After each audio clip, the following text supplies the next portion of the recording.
네, 안녕하세요. 네, 저는 지금 그 서울대학교 물리천문학부 박사과정 다니고 있는 김길한이라고 합니다. 이제 전에 양자 머신러닝 스터디에 참여하던 멤버 중에 한 명이었고, 이제 양자 머신러닝 스터디와 다른 몇 개의 스터디가 소프트웨어 스터디로 합쳐진다고 이제 얘기를 들어서 뭐 이어서 참여를 하게 됐고, 이제 뭐 첫 시간을 맡게 되었는데, 뭔가 구체적인 양자 소프트웨어 하나하나 얘기를 뭐 할 수도 있지만, 어, 일단 양자 컴퓨팅 전반에 대한 얘기를 한번 그 나눈 다음에 강론으로 들어가면 좋을 것 같아서 네, 좀 전반적인 얘기를 한번 훑어보도록 하겠습니다. 엄청 기초적인 것부터. 네. 그래서 그냥 발표는 대략 이런 흐름으로 진행이 됩니다. 먼저 네, 뭐 큐비트 얘기부터 할 거고 그 다음에 큐비트가 여러 개 모여서 하는 양자 컴퓨팅이 뭔지 그리고 그 양자 컴퓨팅에 여러 활용이 있겠지만 그중에서 뭐 사람들이 관심 많이 가지고 있는 양자 머신러닝이라는 게 뭐 뭔지 뭐 대략 이런 순서로 진행을 해보겠습니다. 네, 그래서 이제 퀀텀 비트 이야기부터 이제 큐비트라고 얘기를 하겠습니다. 큐비트부터 이제 이야기가 시작이 되고 기본적으로 이제 컴퓨팅에 대한 얘기를 하는 거기 때문에 이제 고전 컴퓨팅과 계속 비교를 제가 하면서 발표를 진행을 할 거예요. 근데 고전 컴퓨터는 이제 비트가 있죠. 그러니까 뭐 제가 사실 전기공학 전공은 아니어서 잘은 모르지만 트랜지스터, 그러니까 컴퓨터 하드웨어를 까서 이제 부품을 보면 트랜지스터로 결국 이루어져 있는데 그 트랜지스터 내부를 보면 뭐 전류가 흐르는지 안 흐르는지를 가지고 0과 2를 표현을 해서 이제 바이너리하게 정보와 어떤 논리 연산을 구성을 해서 걔네가 그런 간단한 연산들이 쌓이고 쌓여서 고등한 함수도 만들고 프로그램도 만들고 뭐 이런 걸로 알고 있어요. 그렇기 때문에 그 비트 대신에 이제 퀀텀 비트라는 거를 양자 컴퓨터에서 쓴다는 거죠. 그렇기 때문에 퀀텀 비트, 큐비트가 뭔지 한번 뭐 얘기를 하는 게 양자 컴퓨팅 공부의 뭐 당연히 시작일 거고 고전 비트가 0 또는 1만 표현할 수 있었으면 양자 비트의 상태는 이제 보통 이 9 가지고 표현을 합니다. 아마 지금 제 마우스 포인터가 보이죠? 네. 그래서 퀀텀 비트의 상태는 이제 마우스 포인터가 안 보입니다. 포인터는 안 보이나요? 네, 그럼 그냥 말로 하겠습니다. 네, 그러면 그냥 이거 기고 하죠. 네, 지금 화면의 우측에 있는 구가 이제 그냥 블록스피어, 뭐, 블로흐스피어, 뭐, 발음이 뭐, 사람마다 좀 다른데, 네, 블록스피어라고 불리는 이제 뭐 구가 있고, 뭐, 현재 이 큐비트의 상태 하나는 이제 그 빨간색 점, 이 블록스피어의 이제 표면에 위치한 하나의 점이 이제 퀀텀 비트의 상태입니다. 그리고 이제 북극을 뭐 0, 남극을 1 상태로 이제 표현을, 이제 컨벤션을 잡았을 때, 고전 비트는 0, 1 하나밖에 그러니까 둘 중에 하나밖에 없었다면 이제 이 퀀텀 비트는 이제 경도와 위도에 해당하는 자유도가 이제 컨티뉴어스한 자유도가 이제 존재를 뭐 한다라고 뭐 그냥 뭐 일상의 용어로 뭐 표현을 할 수가 있을 거고 이제 위도에 해당하는 게 이제 expectation value를 결정하는 값이고 이제 경도에 해당하는 이제 파이가 이제 양자 세계에만 존재하는 이제 페이즈라고 하는 컴플렉스한 이제 베리어블 자유도에 해당이 되겠습니다. 그래서 이제 한 퀀텀 스테이트, 예를 들어서 북극과 남극이 뭐 절반 정도, 그러니까 0과 1이 절반씩 이제 중첩되어 있는 상태를 이제 표현을 하면, 뭐, 뭐 예시처럼, 뭐, 루트 2분의 1 0 더하기 루트 2분의 1, 뭐, 1, 뭐, 이런 식으로 이제 표현이 되는 거고, 다만, 이게 이제 적도 위에 한 점일 텐데, 적도 위에는 점이 무한계가 있죠. 그래서 지금 뭐 0 또는 1에 익스포넨셜 뭐 마이너스 i 파이만큼 이제 페이지를 돌린 어떤 그 바뀌는 상태가 들어가도 똑같이 절반씩 그러니까 진폭에 영향을 안 주기 때문에 이제 똑같이 0과 1이 절반씩 섞인 하나의 예, 퀀텀 스테이트가 이제 되는 것이고요.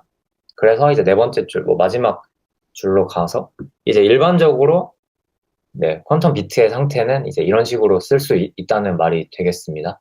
여기서 이제 뭐 A랑 B는 제곱을 해서 일이 딱 되게 하는 이제 확률, 그러니까 노멀라이제이션 컨디션을 이제 따르게 되는 거고, 그 옆에 붙은 페이즈 텀, 그러니까 익스포넨셜 i 세타는 이제 진폭에 영향을 주지 않는 자유도에 해당이 되는 거고요. 네, 그래서 구의 중심에서 빨간 점, 그러니까 현재의 퀀텀 스테이트를 향하는 화살표 벡터를 블록 벡터라고 얘기를 하고, 그 블록 벡터의 길이가 이제 코이런스, 큐리티와 같은 양이고,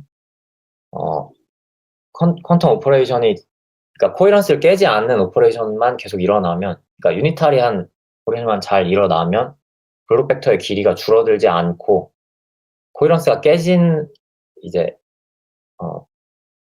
뭐 중간에 관측을 한다든지, 뭐 퀀텀 서킷에도 중간에 그런 관측을 하거나 하는 이제 서킷들도 있죠. 좀 복잡한 애들은 그런 거라든지, 아니면 시스템이 주변 노이즈 같은 영향을 받아서 코이런스가 깨지는 이제 그런 상태가 되면은 이 블록 벡터 길이 자체가 줄어드는 이제 그런 상황이 됩니다. 네.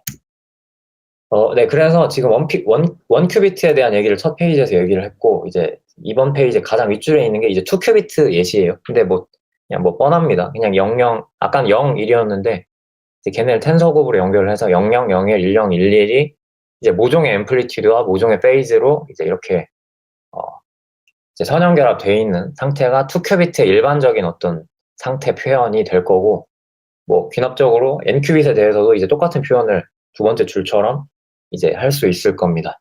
네. 그래서 재밌는 게 큐비트가 300개가 주어지면은 이 300개의 큐비트가 만들어내는 힐버트 스페이스에서 이제 시뮬레이션 되고 있는 상태의 수가 2의 300승계일 거잖아요. 근데 2의 300승계면 우주에 있는 수소원자 수가 10의 80승계인데 이제 이거보다 많아져요. 그래서 300큐비트가 잘 작동을 하면 뭐 물론 이거보다 더 많은 계산량이 필요한 계산은 당연히 있는데, 그냥 개념적으로 생각을 했을 때 이 300큐비트가 구성하고 있는 그 공간에서 동시에 중첩되어 있는 그 스테이트의 수가 이 우주에 있는 모래알보다 많아진다는 게 되게 재밌는 이야기인 것 같습니다.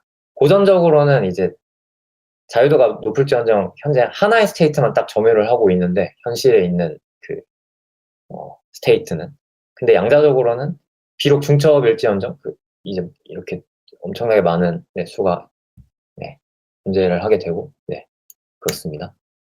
그래서 자, 이제 고전 비트에서 비트가 있었고, 그 비트를 가지고 제일 먼저 하는 게 그 고전 로직 게이트 얘기를 합니다.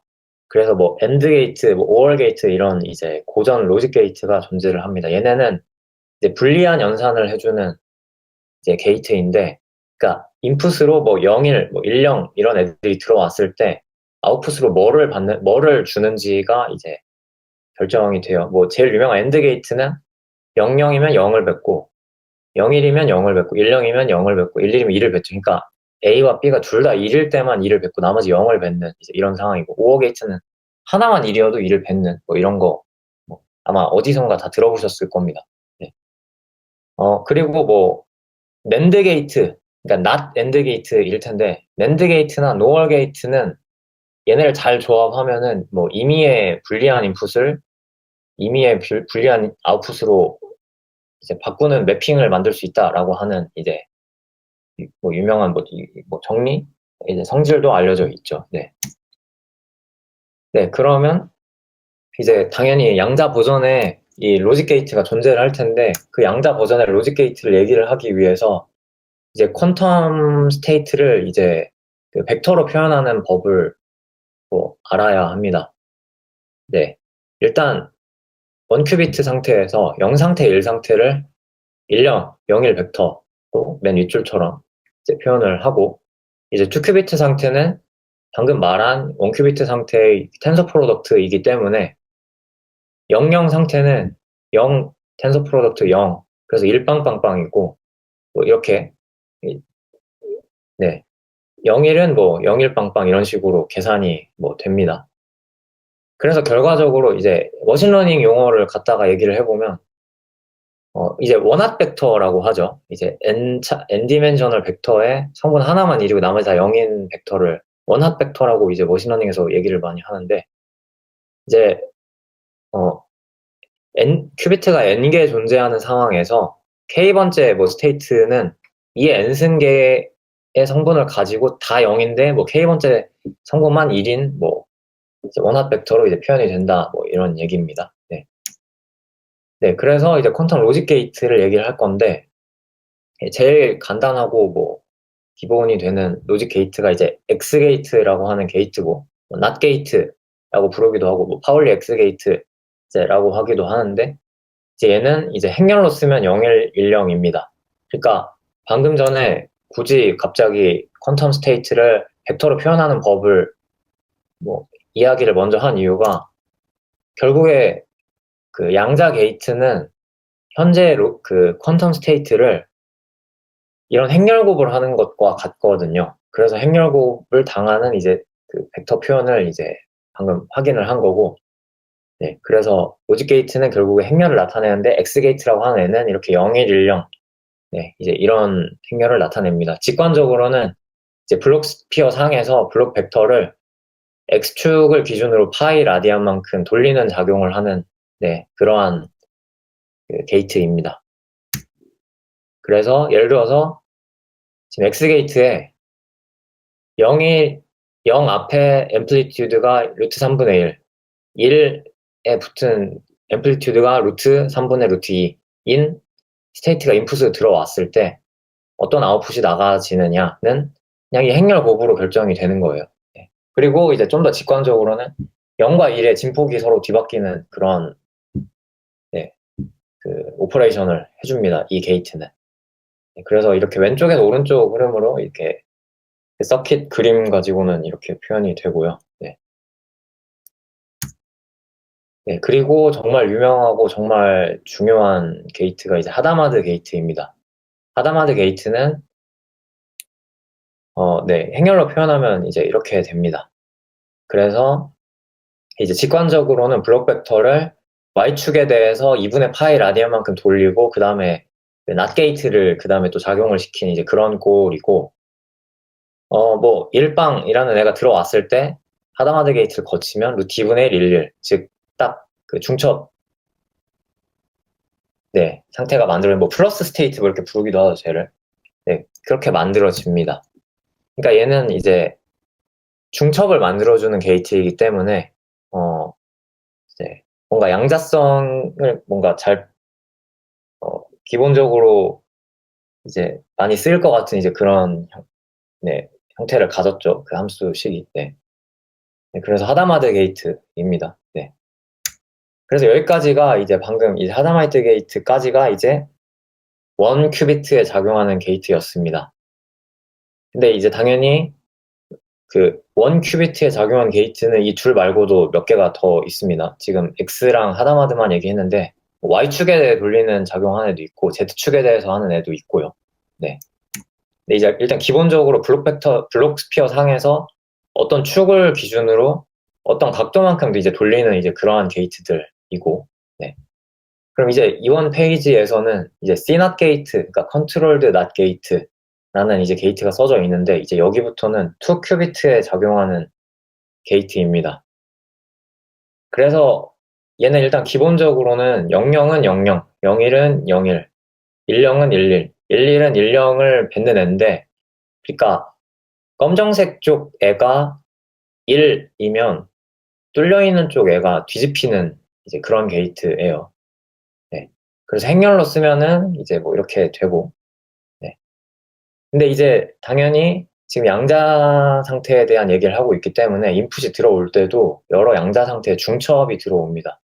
그렇기 때문에 제가 예시로 우측 하단에 써 있는 것처럼 00, 01, 11이 3분의 1씩 섞여 있는 양자 스테이트가 들어왔을 때 앞에 두 항은 그대로 가고 마지막 항에 비트 하나가 이제 두 번째 비트가 뒤집히는 이제 이런 출력이 이제 되겠죠. 네. C낫 게이트이고, 좀 더 일반적으로 그러니까 이제 그 not 게이트 대신에 다른 게이트를 컨트롤 something other 게이트를 당연히 할 수가 있을 겁니다. 그러니까 이미 유니타리 오퍼레이션을 이제 컨트롤드 게이트 할 수 있을 겁니다. 실제로 그렇게 표현을 하고, 네. 네. 그러니까 첫 번째 큐비트가 1일 때 두 번째 거가 임의의 각도로 임의의 축에 대해서 임의의 각도를 돌리는 이제 그런 컨트롤드 게이트를 얘기할 수 있겠다는 이야기였습니다. 방금 얘기는. 네. 네, 그래서, 네, 근데 이제 퀀텀 유니버설리티 디어렘 이런 게 있습니다.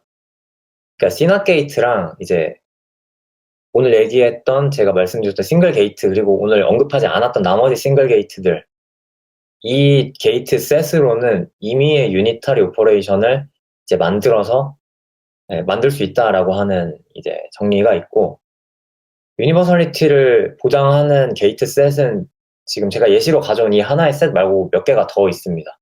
어쨌건 지금 이 정리가 얘기하는 적당한 그 게이트 셋 이제 고전에서 낸드만 가지고 임의의 불리한 그 매핑을 할 수 있다에 대응이 되게 이제 몇 개의 중요한 게이트들의 조합이 있으면 임의의 유니타리 오퍼레이션을 이제 수행을 할 수 있다라고 하는 이제 정리가 있는 거고 사실 이게 되게 중요한 정리라고 생각을 해요. 퀀텀 컴퓨팅과 이제 더 나아가서 퀀텀 머신러닝의 뭐 기반이 되는 정리라고 생각을 합니다. 그러니까 머신러닝으로 치면 유니버설 어프록시메이션 디어렘 같은 역할을 뭐 하는 것 같고 네 그래서 네 뭐 아마 여기까지가 퀀텀 컴퓨팅이라는 거에 엄청 기본적인 네, 기본 스트럭처 얘기를 여기까지 이제 한 거고 근데 퀀텀 컴퓨터라는 걸 애초에 사람들이 왜 생각을 했는지 그냥 엔비디아 그러니까 GPU 병렬화 같은 거 해가지고 뭐 잘 돌리면 되고 실제로 지금은 아직 더 잘 되고 있죠. 아직 퀀텀 컴퓨터가 현실 세계에 유의미한 영향을 주는 시대는 아직 아니라고 아마 모두 단언을 할 수 있을 것 같은데 그냥 이제 아직 그 연구하는 단계죠. 네. 근데 애초에 이런 연구를 왜 하고 있는지 네.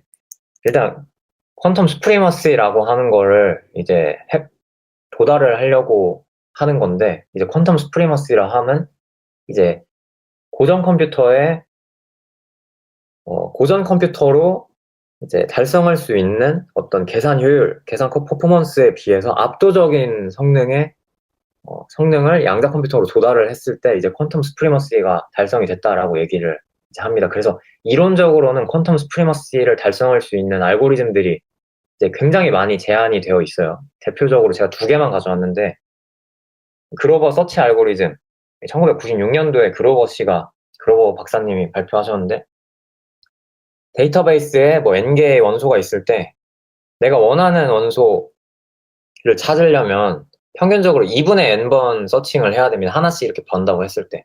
그리고 at worst n번째에 찾아지겠죠.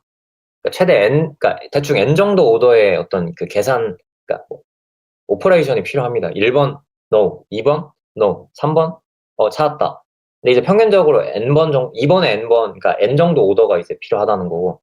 근데 이게 재밌게도 양자 시스템에서는 루트 n번으로 된다는 거예요. 그러니까 원소가 100개가 있을 때, 뭐 50번, 뭐 100번 정도의 오더가 아니라 10번이면 된다는 거죠. 근데 이게 데이터베이스라는 게 구글이 가지고 있는 데이터베이스인 거 보면 진짜 말도 안 되게 큰데, 그러니까 시스템이 커질수록 이 루트의 힘이 엄청 커지겠죠. 그렇기 때문에 굉장히 의미가 있고, 그리고 더 유명한 쇼어의 이제 소인수분해 알고리즘. 이거는 소인수분해를 할 때 필요한 계산량이 굉장히 크고, 이게 사실 자료마다 좀 달라요. 정확히 그 소인수분해를 하는데 필요한 계산량의 그 오더가 어느 정도인지. 근데 대략 익스포넨셜 그 수를 비트로 표현했을 때 정도가 돼요. 네. 근데 이게 이제 쇼어 알고리즘이라고 하는 양자 알고리즘을 통해서 소인수분해를 하면은 대략 n의 제곱 정도의 오더로 충분하다는 거죠. 네, 그러니까 진짜 익스포넨셜한 차이가 있는 거고, 근데 이제 소인수분해가 중요한 이유는 현대 암호 체계가 정말 큰 수의 소인수 분해가 어렵다는 걸 그 기반으로 세워져 있기 때문에 이제 소인수 분해를 빨리 할 수 있게 되면은 그러니까 큰 수의 소인수 분해를 빨리 할 수 있게 되면은 이제 현대 암호 체계를 무력화시킬 수 있게 되기 때문에 이제 안보나 이제 이런 상황에서 진짜 어마어마하게 중요하게 하기 때문에 이제 굉장히 유명하고 네 그런 알고리즘입니다. 그래서 이런 식으로 이론적인 퀀텀 스프리머시가 이제 스프리머시 달성할 수 있는 알고리즘들은 진짜 굉장히 많이 제한이 돼 있어요. 뭐 후리에 트랜스폼 기반, 아니, 뭐 퀀텀 후리에 트랜스폼 포함해가지고 이제 그거의 응용 버전도 굉장히 많고. 근데 이게 이제 뭐 제가 알기로는 수많은 알고리즘들이 제한이 되어 있는데 대부분은 이제 몇 개의 알고리즘의 좀 응용판이라고 저는 알고 있어요. 예를 들어서 지금 이 쇼 알고리즘도 그 그러니까 퀀텀 푸리에 트랜스폼을 이제 이용하는 알고리즘이거든요. 그래서 그리고 근데 글로벌 알고리즘은 퀀텀 푸리에 트랜스폼이 아니라 이제 어떤 내가 원하는 조건을 만족하는 특정 확률을 증폭시키는 알고리즘이고, 그래서 이 둘은 서로 다른 이제 베이스를 가진 알고리즘인데, 그 베이스가 몇 개 안 되는 걸로 알고 있어요. 그러니까 한 5가지 정도로 크게 이렇게 나눠지는 걸로 알고 있습니다. 네.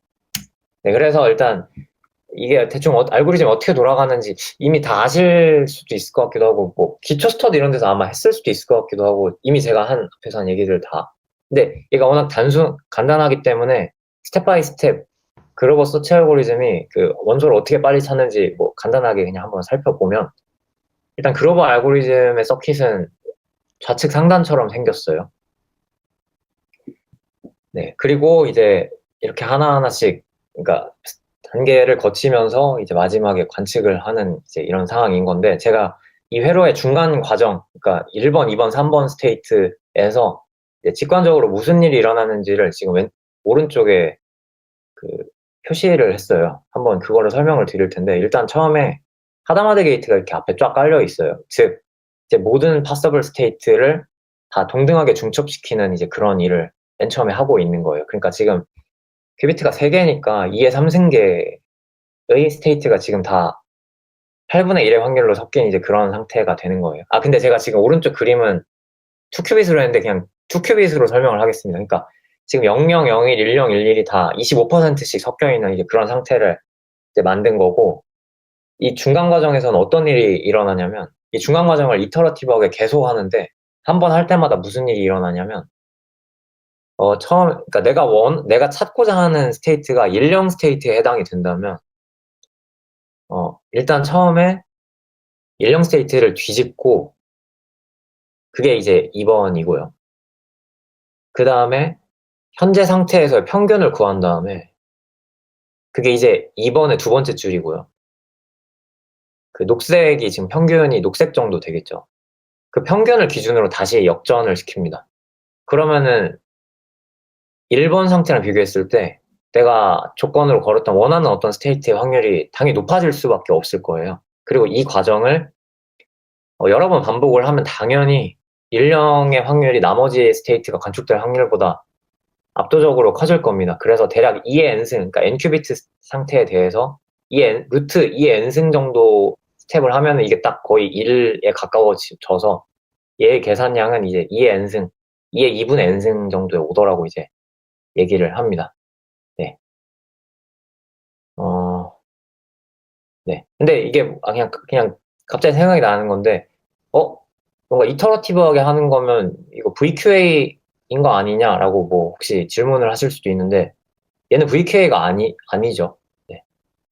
혹시 왜 아닌지 제가 지금 사실 이게 지금 제가 사실 너무 쉽게 준비했나 지금 좀 걱정이 되는데, 제가 그 기초 스터디 이런 데서 뭐 하는지를 몰랐어서 어쨌건 네, 너무 쉽다면 죄송합니다.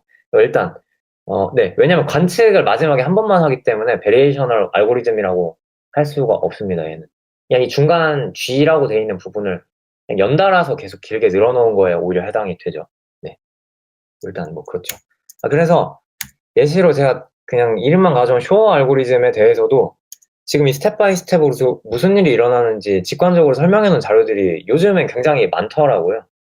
지금 사실 글로벌 알고리즘도 이거 굉장히 직관적으로 무슨 일이 일어나는 건지 잘 설명이 돼 있다고 생각을 하는데, 쇼어 알고리즘도 스텝 바이 스텝을 한 고등학교 수학, 그러니까 유클리드 호세법 이런 걸 사용을 해서 이제 내가 소인수분해 하고 싶은 수를 뭔가 임의의 수로 그 나눗셈을 했을 때 나오는 나머지가 그 임의의 수의 n배에 대한 나머지를 이렇게 쫙 늘어섰을 때 걔가 주기성을 가진다는 걸 보고 걔를 푸리에 트랜스폼한 대략 이런 스텝이거든요. 그래서 이게 근데 좀 되게 티디어스하게 길기는 해서 제가 가져오지는 않았어요. 근데 스텝 바이 스텝은 나름 뭐 그렇게 어렵지 않게 따라갈 수 있는 설명들이 되게 많더라고요. 네, 그래서 관심 있으신 분은 쇼어 알고리즘도 네, 깜짝이야. 네. 네? 그 질문이 있는데요. 네네. 그 아까 글로버 예쁜 그림 그래프 히스토그램 그래프요. 네네. 네, 왼쪽 회로에는 보니까 앵실러 큐빗이 있어서 마지막에 측정 안 하는 맨 밑에 한 큐빗이 있는데 오른쪽에 히스토그램 그래프에는 그게 없는 것 같거든요.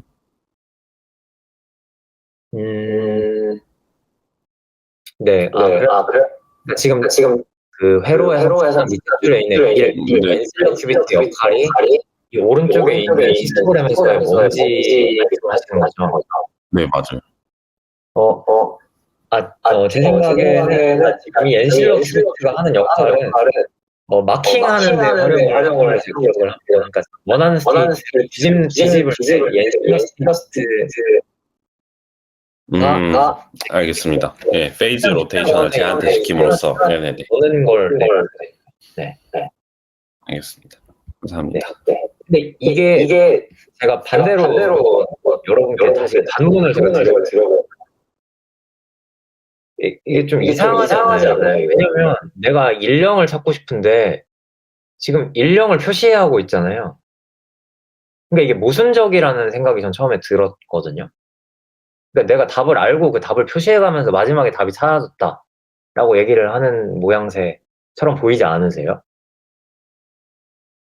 근데 그거는 이 서치 알고리즘의 가정 자체가 네네. 그러니까 개별 보기에 대해서는 이게 답인지 아닌지 체크하는데 시간이 별로 안 걸리지만 가능한 선택지가 너무 많은 게 문제다라는 게 처음 조건 아닌가요?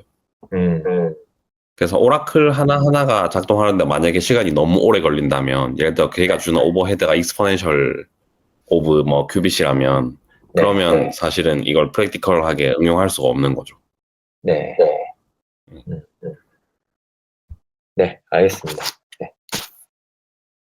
뭐 일단, 그렇고. 일단 그래서 제가 그냥 생각했던 거는 이게 최소한, 그러니까 지금 일단은 얘는 일종의 테스트 서킷이기 때문에 그냥 000을 전부 다 하다마다, 그러니까 가능한 모든 스테이트를 동일하게 섞은 스테이트로 시작을 그냥 한 거지만 실제로는 내가 정말로 현실에서 이걸 썼을 때 내 데이터베이스에 있는 정보들을 인코딩을 해서 넣을 거 아닙니까? 이 회로의 왼쪽 부분에서. 그래서 그 인코딩해서 넣었을 때, 내가 찾고 싶은 애가 있는지 없는지를 찾는 상황으로 생각을 하면은 이게 말이 되는 상황 같더라고요. 근데 중요한 얘기는 아니었습니다. 그래서, 아주 간단한, 그러니까 퀀텀 수프리머시, 그러니까 애초에 퀀텀 컴퓨팅, 퀀텀 소프트웨어 이런 거를 연구하는 이유가 이제 퀀텀 수프리머시를 달성하기 위함이고, 그 퀀텀 수프리머시가 달성될 수 있는 유명한 퀀텀 알고리즘의 예시를 하나 지금 말씀을 드린 거고, 근데 이제 여러 가지 어려움이 있지만, 이제 퀀텀 컴퓨팅의 가장 큰 어려움 중에 하나는 이제 에러가 많이 발생을 한다는 점입니다. 근데 재밌는 사실은 사실 고전 컴퓨터에서도 에러가 사실 꽤 발생을 해요. 혹시 SNS나 인터넷 이렇게 짤방 같은 거 많이 보시는 분들은 보셨을 수도 있는데 슈퍼마리오 게임에서 어떤 알 수 없는 갑자기 마리오가 어떤 특정한 상황에서 갑자기 몇 단계가 점프가 되는 이런 에러가 보고가 된 적이 있어서 이게 근데 재현이 안 되는 에러여가지고 현상금 걸고 제조사에서 찾은 적이 있었거든요. 근데 이제 그 에러의 정체가 코스믹 레이에 의한 비트 플립이었어요. 그래서 진짜 똑같은 조건에서 어떤 특정한 비트를 뒤집으니까 똑같은 버그가 재현이 돼서 이제 일단락이 된 그런 유명한 사건이 또 있었고, 비행기 운항 중에 코스믹 레이 때문에 고도를 측정하는 장치가 오작동을 일으켜서 갑자기 급강하해가지고 몇십 명이 다치고 이런 사건도 옛날엔 있었거든요. 그래서 이제 비행기는 코스믹 레이, 그러니까 우주선이라고 하면 스페이스십 같아서 그냥 코스믹 레이라고 하겠습니다. 코스믹 레이에 대한 그 차폐를 지금은 다 하는데, 이런 식으로 고전 비트도 에러가 있습니다. 근데 고전 비트는 0, 1 이거밖에 자유도가 없기 때문에 이제 비트 플립 에러 이제 밖에 그것만 생각을 하면 되죠. 그래서 사실 고전 비트 에러 코렉션 에러, 고전 비트 플립 에러에 대한 에러 커렉션 알고리즘 이런 것도 있고, 제일 단순하게는 곱하기 3을 하면 이제 그 하나가 뒤집혔을 때 다수결로 나머지 두 개 해가지고 이렇게 하는 게 제일 단순한 그 고전 에러 커렉션 에러인데, 이제 그런 게 있고, 양자 버전에서도 에러가 존재를 하는데, 양자 버전에선 대신 에러가 좀 더 종류가 많아요. 자유도가 많았기 때문에 일단 비트가 뒤집힐 수가 있고, 그 다음 페이지가 뒤집힐 수가 있고, 비트랑 페이지가 둘 다 뒤집힐 수가 있습니다. 얘네를 각각 X, Z, Y 에러라고 하는 것 같습니다. 네. 일단 X인 이유는 X일 때 딱 그 진폭이 뒤집혔죠. 그래서 뭐 말이 되고, 네. 그래서 그 에러를 커렉션 하기 위한 알고리즘들이 또 많이 제한이 되어 있습니다. 지금 제가 여기에 이 페이지에서 보여드리고 있는 거는 그 비트 플립 에러, 그러니까 2큐비트, 그러니까 내가 원하는 지금 프사이로 표현되어 있는 그 상태에 대해서 비트를 플립시키는 에러가 발생을 했을 때 걔를 원래 상태로 되돌려주는 비트 플립 에러 코렉션 서킷을 예시로 가져온 거예요. 네. 그래서 내가 원하는 프사이 상태가 처음에 0과 1이 뭐 3분의 1, 3분의 2만큼 섞여 있는 그런 스테이트라고 했을 때 밑에 00 스테이트를 붙여줍니다. 그러면은 뭐 0이 000으로 1이 1빵빵으로 바뀔 거고, 네. 그리고 이제 시낫 게이트를 걸어서 이제 마치 아까 고전 때처럼 곱하기 3 한 것 같은 GHG 같은 스테이트가 이제 앞뒤로 이제 걸려요. 근데 이제 중간에 에러가 발생을 한다고 가정을 하는 겁니다. 그러면 에러가 발생을 했다는 건 0과 1, 지금 비트 플립 에러를 얘기하고 있기 때문에 0과 1이 뒤집혀서 이제 3분의 1 빵빵, 3분의 2 빵11 이제 이렇게 돼요. 네. 근데 이제 지금 표시되어 있는 회로들을 따라서 가다 보면은 그 에러가 수정이 이제 돼요. 그래서 사이를 관측을 하면 중간에 비트 플립이 있었음에도 불구하고 원래 스테이트가 되고, 중간에 에러가 발생을 했으면 엔실라 큐비트는 1, 안 했으면 엔실라 큐비트 0으로 이제 관측이 이제 됩니다. 네. 그리고 참고로 내가 원하는 어떤 그 목적을 위해서 보조로 사용하는 큐비트를 이렇게 엔실라 큐비트라고 이름을 네, 붙입니다. 아마 다른 스터디에서 이미 다 아실 것 같긴 한데, 네. 어쨌건. 네. 그래서 네, 뭐 여러 가지 어려움이 있습니다. 지금 이건 비트 플립 하나에 대한 얘기였고, 당연히 페이지에 대해서도 해야 되고, 이 두 개 동시에 대한 얘기가 당연히 다 필요하고, 그래서 이게 그 퀀텀 비트 하나를 제대로 작동시키기 위해서 필요한 이제 보조 큐비트, 그러니까 엔실러가 이제 알고리즘 종류에 따라서는 다른데 거의 몇십 개가 필요하다고 하더라고요. 네.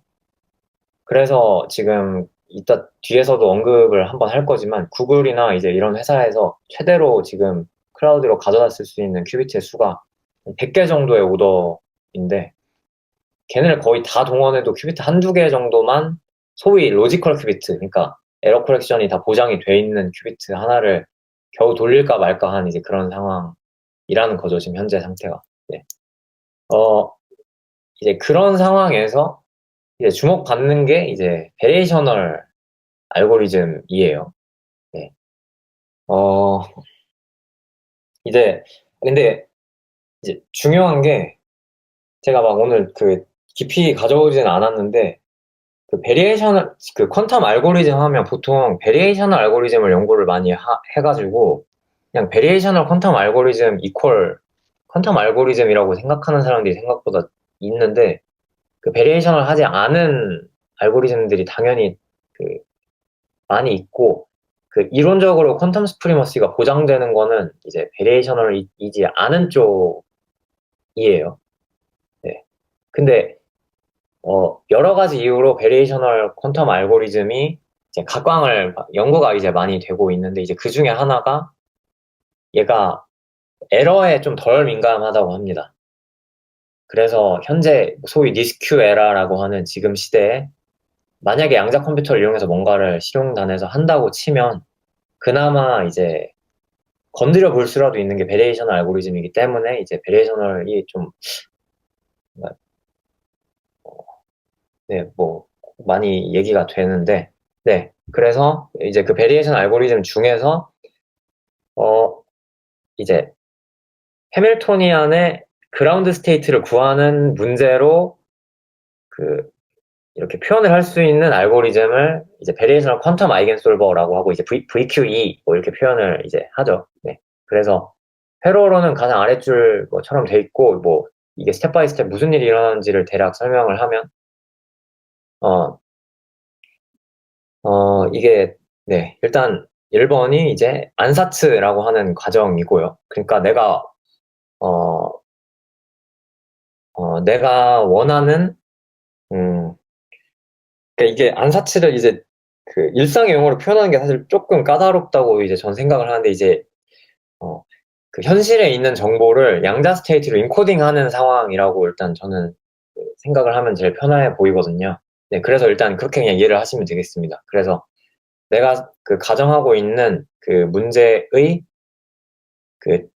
내가 풀고자 하는 문제가 지금 있는데 그 문제를 풀기 위해서 부여가 되어 있는 제한 조건들은 해밀토니안이라고 하는 부분에서 이제 서킷으로 이제 구현이 되어 있고 그 해밀토니안을 통해서 최소 에너지를 찾는 스테이트를 최소 에너지를 갖는 스테이트를 내가 지금 찾고 싶어 하는 거죠. 근데 그 스테이트의 표현을 지금 이 첫 번째 안사츠라고 하는 부분에서 이제 표현을 합니다. 네. 그래서 마치 고전 정보 인코딩, 사실 뒤에 퀀텀 머신러닝이 잠깐 나올 거지만, 그러니까 인코딩이라고 그냥 이해하면 될 것 같아요. 네, 그래서 인코딩이 되고 이제 해밀토니안으로 표현되는 그 컨스트레인트들을 지난 후에 관측을 했을 때 이제 해밀토니안에 대한 관측이었기 때문에 에너지 옵서버블을 관측을 한 거고 이게 이제 로스 같은 값이기 때문에 에너지가 그 로스를 줄이기 위한 이제 세타 업데이트를 하는 거를 이제 베리에이셔널 퀀텀 아이겐솔버라고 하고 이제 굉장히 많은 양자 컴퓨팅을 이용해서 뭔가 현실의 문제를 풀었다라고 하는 것들의 거의 대부분은 이걸로 저는 알고 있어요. 적어도 제가 아는 한은. 네. 그냥 이거에 그냥 함수의 모양만 좀 바뀌고 이제 대략 이런. 네.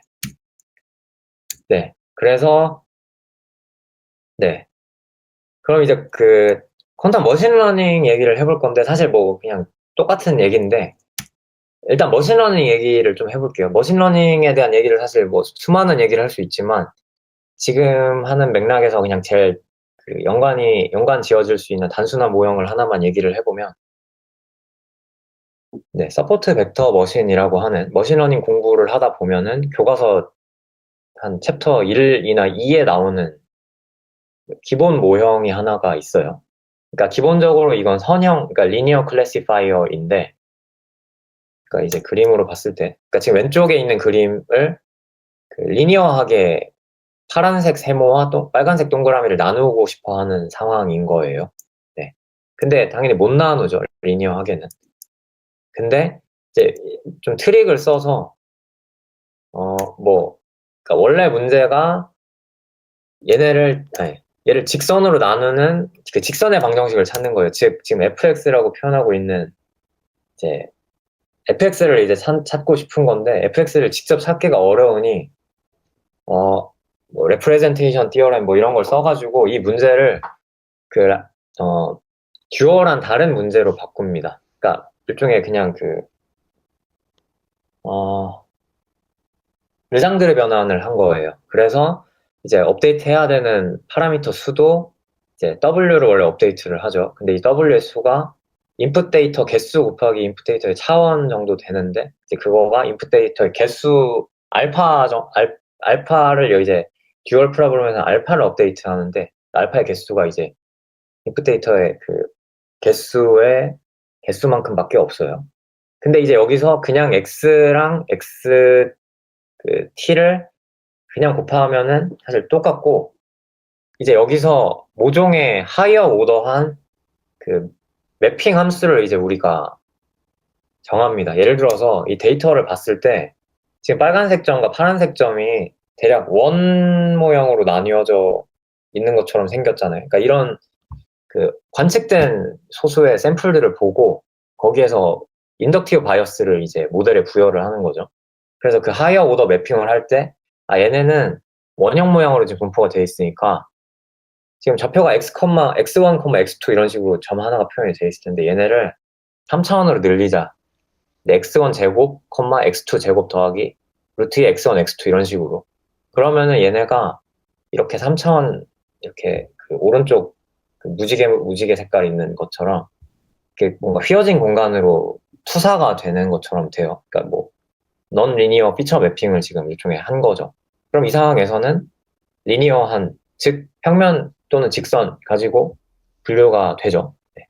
그래서 소프트 벡터 머신이라는 거는 뭐 가장 단순한 이제 머신러닝 모형 중에 하나인데 리니어 클래시파이어인데 그냥 리니어 클래시파이어를 하기 어려운 상황에서 데이터를 하이어 디멘셔널 스페이스에 그 매핑을 한 다음에 물론 이 매핑을 잘해야 돼요. 이 매핑은 정해놓고 하는 거기 때문에 업데이트해서 매핑의 종류를 바꾸진 않아요. 그냥 데이터 보고 우리가 처음에 정해놓고 그냥 그대로 가는 거기 때문에 매핑을 사실 잘해야만 작동하는 거고 그러니까 매핑을 해서 잘 됐다고 쳤을 때 그 상황에서 리니어 클래시파잉을 하는 게 이제 서포트 벡터 머신입니다. 네. 근데 이제 이 서포트 벡터 머신 논문을 찾아보시면 그러니까 퀀텀 서포트 벡터 머신 논문을 찾아보시면 두 개가 나옵니다. 하나는 베리에이셔널 VQA 기반의 서포트 벡터 머신이 나오고 마리아 슐츠가 썼던데 그 논문을 나머지 하나는 또 셋 로이드라고 하는 굉장히 유명한 양자 컴퓨팅 쪽 이제 이분은 좀 실용적인 거보다는 좀 이론 쪽에 가까운데 이분이 쓰신 진짜 퓨어한 이터러티브한 베리에이셔널한 알고리즘 말고 퓨어한 퀀텀 서포트 벡터 머신 논문이 또 나와요. 근데 그게 훨씬 어렵습니다. 정확히 스텝 바이 스텝 무슨 일이 일어나는 건지 사실 잘 이해가 안 가더라고요. 그 서킷으로 그려주지도 않았고 그게 2016년이니까 되게 옛날 논문이라 그 지금 같은 그 지금 센스에서 잘 이렇게 좀 와닿진 않는데 어쨌건 근데 대신에 이제 퀀텀 소프트 머신 그러니까 셋 로이드의 퀀텀 서포트 벡터 머신은 정확히 얼마만큼 퀀텀 스프리머시를 달성할 수 있는 건지를 이론적으로 계산할 수가 있어요. 정말 딱 익스포넨셜하게 그 계산량이 줄어듭니다. 네. 근데 일단 오늘 얘기를 할 거면 대부분 사실 뭐 현실에서 다 베리에이션을 얘기만 하기 때문에 뭐 그리고 베리에이션이 아니면 사실 돌릴 수도 없고 네 그래서 베리에이셔널 퀀텀 소프트 벡터 머신 얘기를 그냥 뭐 해보자면 그냥 이 페이지가 다예요. 그냥 뭐 하이어 오더 매핑을 할 건데 네 일단 그 스텝 바이 스텝을 보면 첫 번째 지금 그 트레이닝 데이터를 이제 퀀텀 스테이트로 이제 인코딩을 하는 과정이 1번이에요. 근데 인코딩하는 방법은 또 이제 뭐 여러 개가 있을 거예요. 아마 여러분들 이미 어디선가에서 들으셨을 것 같은데 아까 큐비트를 봤을 때 자유도가 그 페이즈라는 자유도도 있었고 앰플리튜드라고 하는 자유도도 있었어요. 그래서 그 페이즈에 데이터 포인트 하나하나를 인코딩을 할 수도 있고 뭐 앰플리튜드에 할 수도 있고 아니면은 뭐 베이시스 자체에 할 수도 있고 이제 그 태스크 바이 태스크로 이제 좋은 점이 뭐 다르다고 하는데 여러 가지 고전 정보를 양자의 그 큐비트의 자유도에 인코딩하는 뭐 방법들이 몇 개가 있는데 그 중에 하나를 선택을 해서 이제 인코딩을 합니다. 근데 여기서 그냥 인코딩을 할 수도 있고 사실 그냥 인코딩을 해도 이게 그냥 예를 들어서 유클리안 정보가 그러니까 유클리드 좌표계 정보가 지금 힐버트 스페이스 위로 올라간 거기 때문에 이 자체로 하이어 오더 매핑일 수도 있는데 이 매핑을 할 때 지금 아까 서포트 벡터 머신처럼 이렇게 한번 하이어 오더 피처 매핑을 한 거를 이제 양자 정보로 인코딩을 뭐 할 수도 있겠죠. 네. 아마 그거를 전제하는 걸로 알고 있어요. 저는 VQA 기반 그 서포트 벡터 머신은. 네. 그래서 지금 U 인코딩이라고 되어 있는 이 부분을 방금 제가 말씀드린 그 과정이고 여기에 그 다음으로 이제 U 세타라고 하는 이제 유니터리 오퍼레이션 과정을 거칩니다. 그리고 관측을 합니다. 근데 이 관측은 뭐 가장 위쪽 큐비트가 0으로 관측이 되는지 1로 관측이 되는지가 이제 바이너리 클래시파이어에 해당이 되겠죠.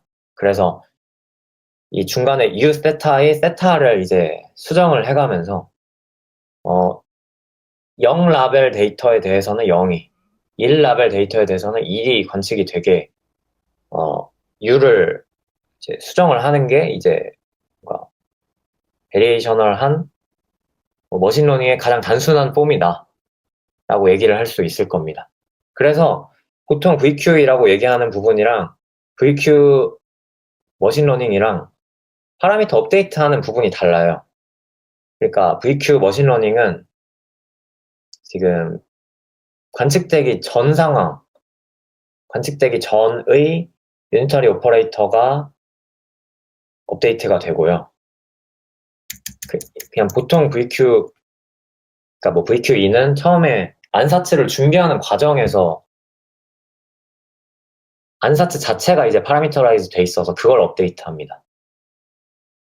네, 근데 뭐 그게 중요한 얘기는 아니었던 것 같고. 네, 그리고 이 퀀텀 인코딩 자체도 하나의 안사츠 방법이라고 이제 할 수가 있을 거예요. 그리고 사실 이 안사츠에 대해서 되게 뭔가 얘기가 되게 이거저거 많은데, 그러니까 이 안사츠라 함은 이제 아까 퀀텀 베리에이셔널 알고리즘, 그러니까 아이겐 솔버라고 했을 때 처음에 이제 양자 스테이트를 준비하는 이 과정에 해당이 되는 건데, 얘도 당연히 태스크에 따라서 이걸 어떻게 하는지 당연히 다 달라요. 근데 이제 유명한 거를 그냥 언급을 간단히 해보자면 UCC 안사츠라고 하는 게 사실 가장 기본적으로 유명한 거로 알고 있습니다. 이게 유니타리 뭐 케미컬 뭐더라? 네. 이게 뭐 해주긴 뭐였더라? 유니타리 커플드 클러스터. 네. 그러니까 이게 물리 공부를, 그러니까 다책의 물리를 공부를 많이 해보신 분은 많이 들어보셨을 수도 있는데, 그러니까 매니바디 일렉트론 시스템의 이제 그라운드 스테이트와 익사이티드 스테이트를 구할 때 이제 사용이 되는 이제 커플드 클러스터라고 하는 방법론이 있는데, 그 방법론이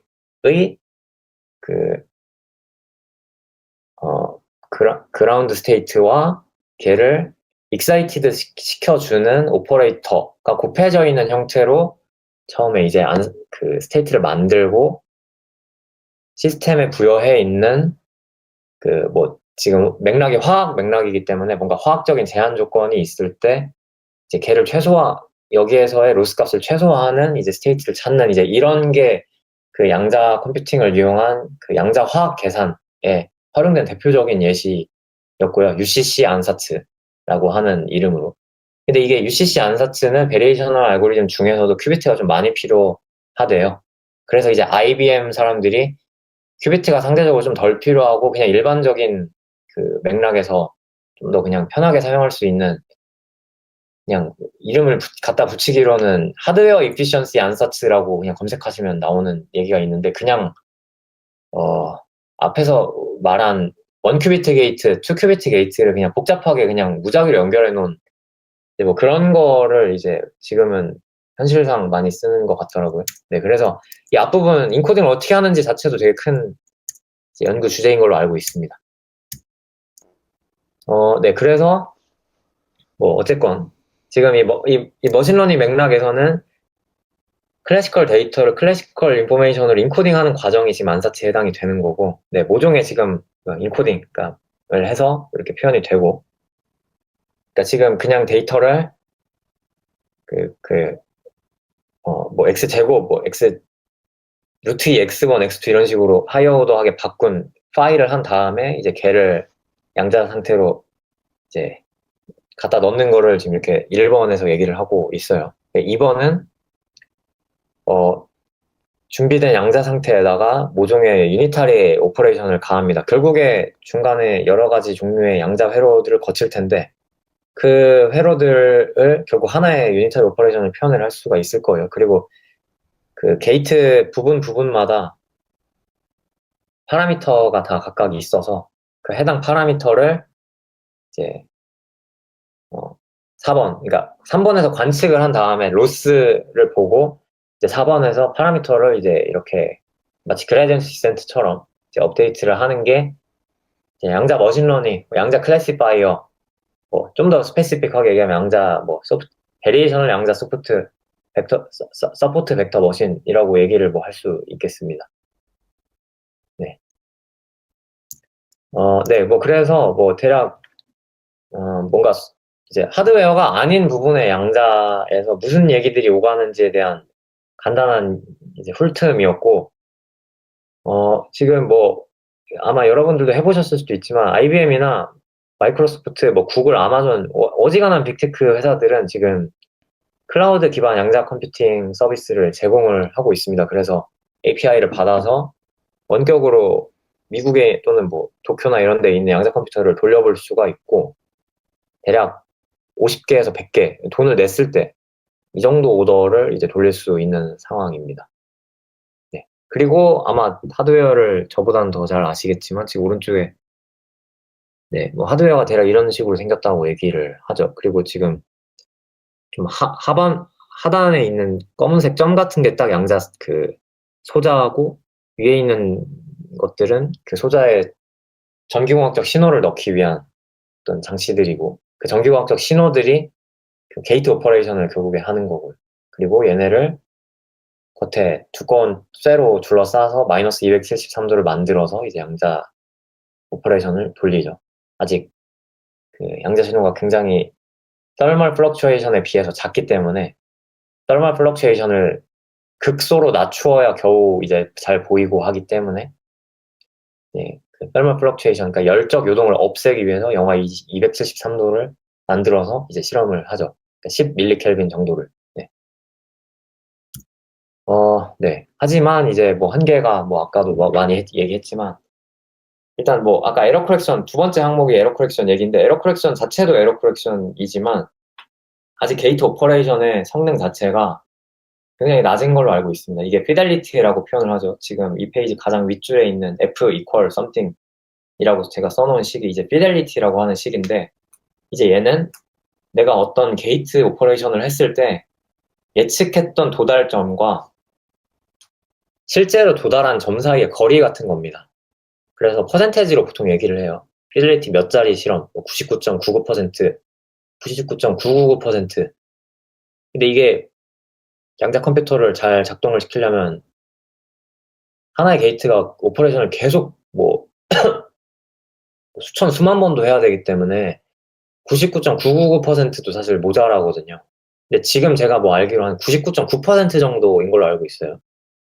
물론 플랫폼마다 다릅니다. 뭐 아이언 트랩인지 뭐 실리콘인지 뭐 당연히 그 하드웨어 플랫폼마다 다르지만 아직 모든 경우에 대해서 피델리티가 그렇게 높지 않은 걸로 알고 있습니다. 그래서 한 게이트를 몇 번 오퍼레이션을 돌리다 보면은 뭐 전혀 뭐 나중에는 그냥 랜덤하게 돼버리는 뭐 그런 상황이고 그래서 아직 하드웨어적으로 멀었다. 그 피델리티가 낮다라고 이제 표현이 되고 그 두 번째 항목이 아까 말한 에러 커렉션이고 네. 그리고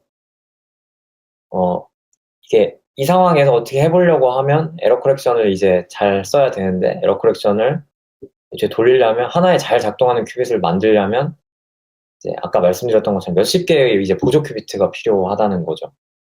네. 그래서 뭐 니스큐, 뭐 노이즈 인터메디에이트 스케일 퀀텀 에러라고 해서 이제 좀 노이지하지만 이 상황에서의 하드웨어를 가지고 적당히 잘 돌아가는 이 상황에서 혹시 퀀텀 스프리머스를 도달할 수 없을까? 이런 연구를 뭐 많이 하는 것 같아요.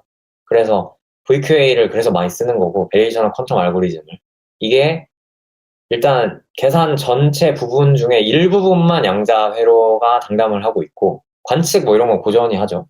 파라미터 뭐 바꿀지 이런 것도 밖에서 정하고 네, 그 상대적으로 그냥 퓨어 퀀텀 알고리즘에 비해서 서킷이 덜 필요하고 짧은 회로만 있으면 되기 때문에 VQA가 니스큐 에라에 뭐 적격에서 많이 연구를 하고 그리고 실제로 얘가 에러의 기울기만 에러 값 자체가 아니라 에러 값의 기울기를 가지고 해서 그런지 단순히 짧다를 넘어서 이 노이즈에 좀 톨러런트 하다고 합니다. 다른 거에 비해서. 네, 그래서 니스큐에 BQA가 많이 활용이 되고 연구가 되고 네, 있는 상황인 것 같습니다. 네. 네, 일단은 제가 하려고 했던 얘기의 일단 큰 어떤 흐름은 여기까지고 지금까지 얘기했던 거는 그 서킷 베이스드 퀀텀 컴퓨팅에 대한 얘기였어요. 사실 그걸 이제 보통 퀀텀 컴퓨팅이라고 얘기를 하고 이제 거기에서 파생되는 이제 소프트웨어를 퀀텀 소프트웨어라고 얘기를 하죠. 네.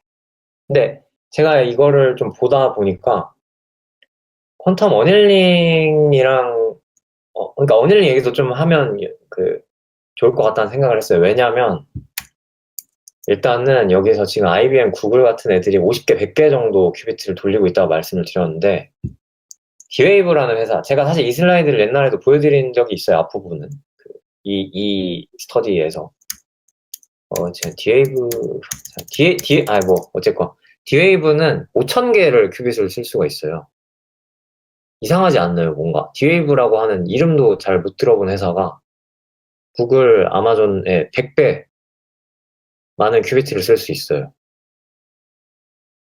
네, 그 비밀이 어디에 있을지 생각을 해볼 수 있는데 일단 근데 디웨이브도 아마 나스닥 상장사입니다. 그래서 이렇게 안 좋은 그런 회사는 아니고 지금 유수의 빅테크라고 하긴 좀 애매한가? 어쨌건 유명한 회사 중에 하나고 근데 구글보다 100배 잘하진 않을 거 아닙니까?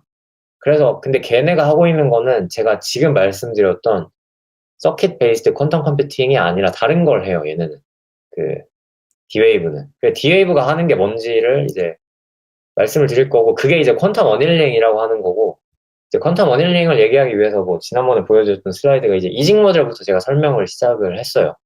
그러니까 큐빗 업다운이 있고 걔네 사이에 인터랙션 JIJ가 있을 때 이제 그런 상황을 이제 이렇게 그래프로 표현을 할 거고 그래프가 있으면 그러니까 즉 이제 노드와 노드 사이에 인터랙션 JIJ 매트릭스가 딱 정의가 되어 있을 때 각 노드에 어떤 컨피그레이션이 높은 확률을 가질지 낮은 확률을 가질지는 이게 볼츠만 디스트리뷰션으로 표현이 됩니다. 이제 이거는 아마 물리학 전공자이시면은 그냥 바로 평형 통계 물리에 해당하는 내용이기 때문에 바로 받아들이실 수 있고 오히려 물리학 전공자가 아니시면은 제가 이걸 어떻게 설명을 할지 좀 잘 모르겠군요. 왜냐면 그래프가 갑자기 확률 분포가 된다고 제가 주장을 한 건데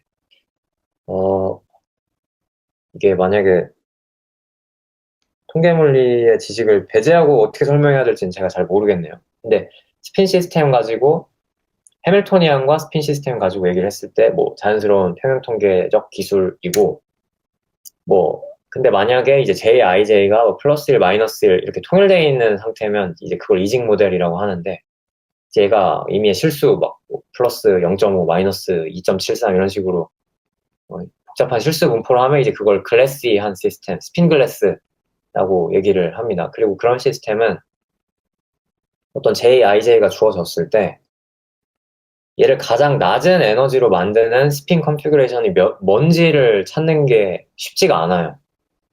일단 얘는 시스템이 작기 때문에 2의 3승계의 플러스 1, 마이너스 1을 다 대입을 해서 에너지를 다 계산을 해서 뭐가 낮은지를 따지면 되지만 얘가 몇백 개면은 몇백 개를 2에 몇백 개 승을 다 넣을 수는 없잖아요. 그래서 굉장히 어려운 문제가 되는데 네, 일단 그래요. 근데 현실에 있는 각종 옵티마이제이션 프로블럼을 방금 보여드렸던 이 노드와 노드 사이의 인터랙션으로 이제 수학적으로 바꿀 수가 있습니다. 정확히는 지금 여기선 투바디 인터랙션만 제가 정의를 했어요. 근데 원바디 인터랙션도 사실 있을 수가 있죠. 그냥 스핀 각각의 익스터널 마그네틱 필드가 있다고 생각을 하면 그게 원바디 인터랙션이고 스핀 3개에 대한 인터랙션 텀을 추가할 수도 있어요. 시그마 1, 2, 3 앞에 K 1, 2, 3 이렇게 붙일 수 있고 근데 지금 N 큐비트 그러니까 N 비트 상태에서 N바디 인터랙션까지 다 포함한 어떤 해밀토니안 이렇게 썼을 때 이미의 현실에 존재하고 있는 모종의 constraint satisfaction problem을 N바디까지 일반화한 이직 모델 프로블럼으로 인코딩을 할 수 있다라고 하는 정리가 있습니다. 네. 예를 들어서 순회 영업사원 문제라고 하는 유명한 NP 하드 프로블럼이 있는데 영업사원이 ABCD 도시 4개를 도는데 각 도시에서 도시를 이동하는 데 드는 비용이 뭐 DAB, AD 뭐 이런 식으로 지금 표현이 되어 있어요. 근데 이걸 어떤 순서로 도는 게 가장 그 비용이 적은지 뭐 이런 게 계산량이 다 써보면 돼요. 뭐 ABCD, ACB. 근데 이게 도시 개수가 많아지면 다 못 쓰거든요. n팩토리얼의 경우의 수가 존재하기 때문에 익스포넨셜하게 커져요. n이 커질수록. 그래서 이것도 NP-하드한 문제로 대표적으로 유명한 거고. 근데 이 문제조차 그 이직 모델 해밀토니안스럽게 바꿔 쓸 수가 있어요. 그래서 이직 모델 문제를 푸는 걸로 이제 치환을 할 수가 있다는 거고. 근데 그 이직 모델에서 고전적으로 가장 작은 에너지를 부여하는 스핀 컨피그레이션을 찾는 것을 고전적으로 이제 제한되어 있는 몬테카를로 방법들이 많이 있습니다. 이제 대표적으로 이제 시뮬레이티드 어닐링이라고 이제 부르는 방법이 있는데 제가 클래시컬 어닐링이라고 그냥 부르겠습니다. 그냥 비밀은 그 그래프가 주어졌을 때 쓴 그 볼츠만 분포식을 P 이퀄 지금 우측 하단에 P 이퀄 뭐 Z분의 1 something 뭐 이렇게 썼을 때 저 베타라는 애가 그 에너지 랜드스케이프 그러니까 그 확률 분포 이렇게 스테이트를 한 줄로 늘어서서 P 스테이트를 이렇게 썼을 때 얘네 사이의 차이가 얼마나 극단적인지 덜 극단적인지를 정해주는 팩터거든요. 근데 얘를 거의 유니폼 디스트리뷰션에 가까운 상황을 만든 다음에 그럼 이제 베타가 0인 상황이 사실 그래요. 그럼 에너지가 값이 뭐여도 당연히 0이니까 이제 그게 유니폼 디스트리뷰션이죠.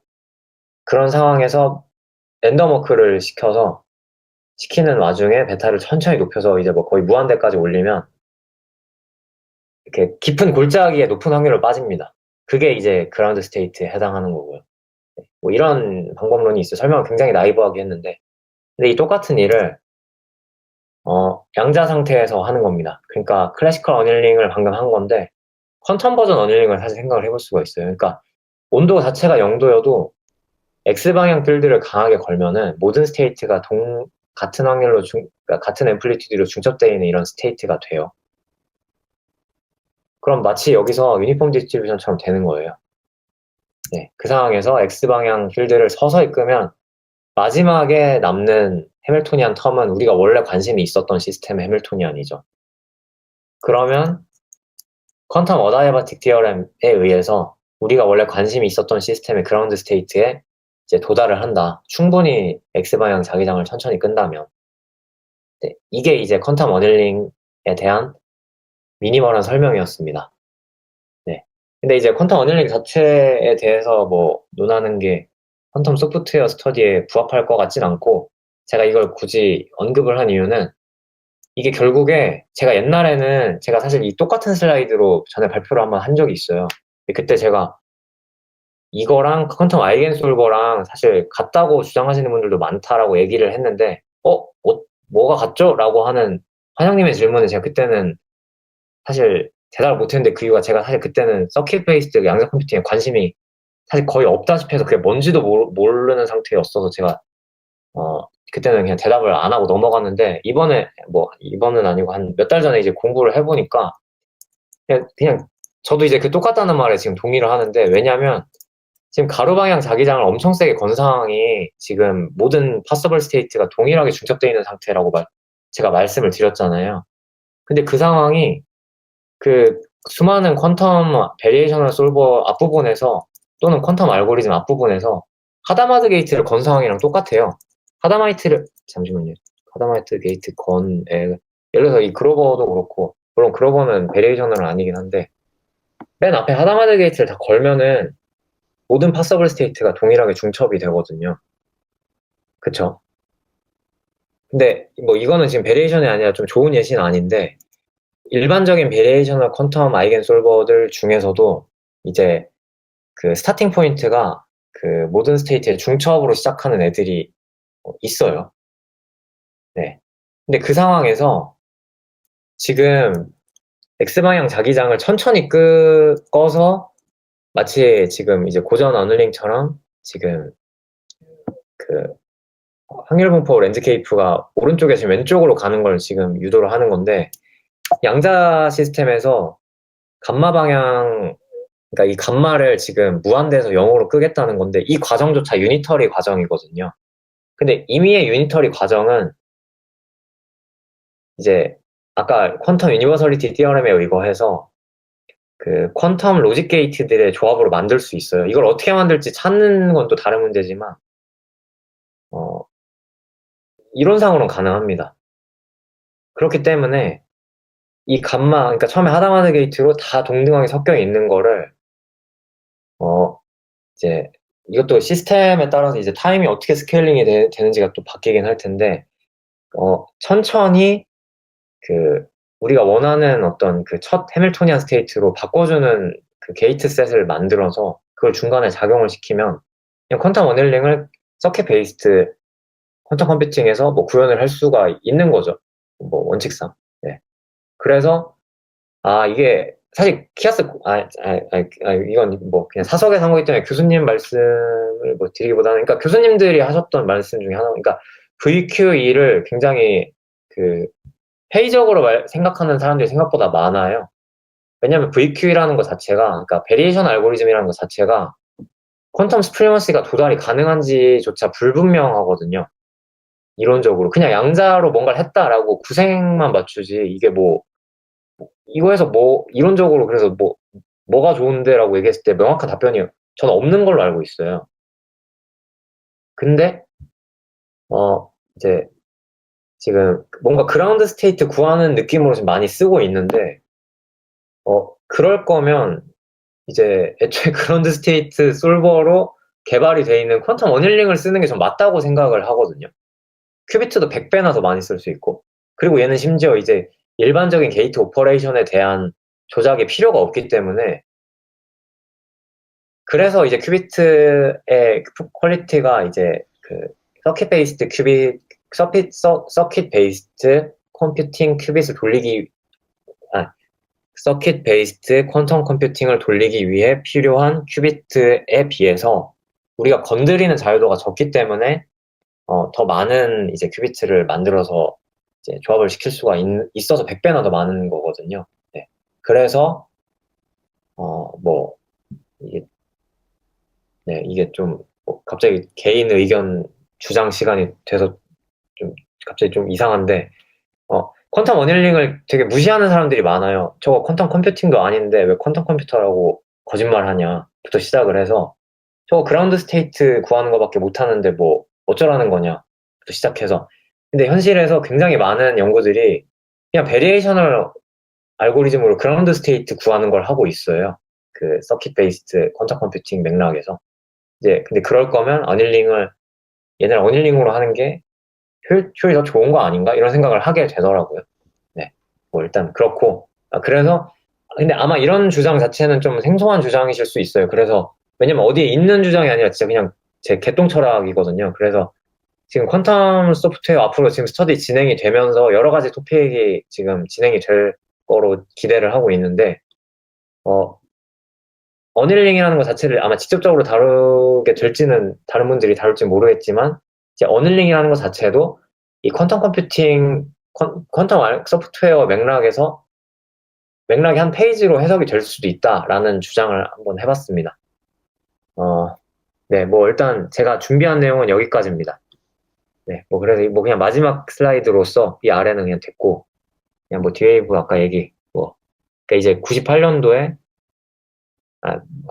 뭐 그 통계물리학자 중에 굉장히 유명하신 니시몰이라는 분이 계신데 이분이 이제 그 아까 가로 방향 자기장을 걸어서 양자적으로 어닐링을 하는 방법을 고안을 하셨고 비슷한 시기에 북미에서도 어다이아바틱 퀀텀 컴퓨팅이라는 이름으로 비슷한 아이디어가 제시가 됐고 디웨이브라는 회사가 2015년에 이제 만들어져서 이때부터 이미 1000큐비트를 돌렸고 지금 한 5000큐비트 돌릴 수 있는데 그걸 가지고 퀀텀 플럭추에이션을 이제 썰멀 플럭추에이션을 이용을 하면 이제 얘를 넘어야 되는 건데 그러니까 고전 어닐링을 하면 얘를 넘는 건데 이제 퀀텀 플럭추에이션을 이용을 해가지고 이제 뭐 이쪽으로 그냥 확률적으로 넘어서 이제 여기로 도달을 하는 이제 이런 이제 퀀텀 어닐링이었고 마지막에 얘기한 게 이거였습니다. 그래서 앞부분은 일반적인 그 퀀텀 컴퓨팅 또는 퀀텀 머신러닝 퀀텀 소프트웨어라고 얘기했을 때 나오는 서킷 베이스트에 대한 뭔가 전반적인 어떤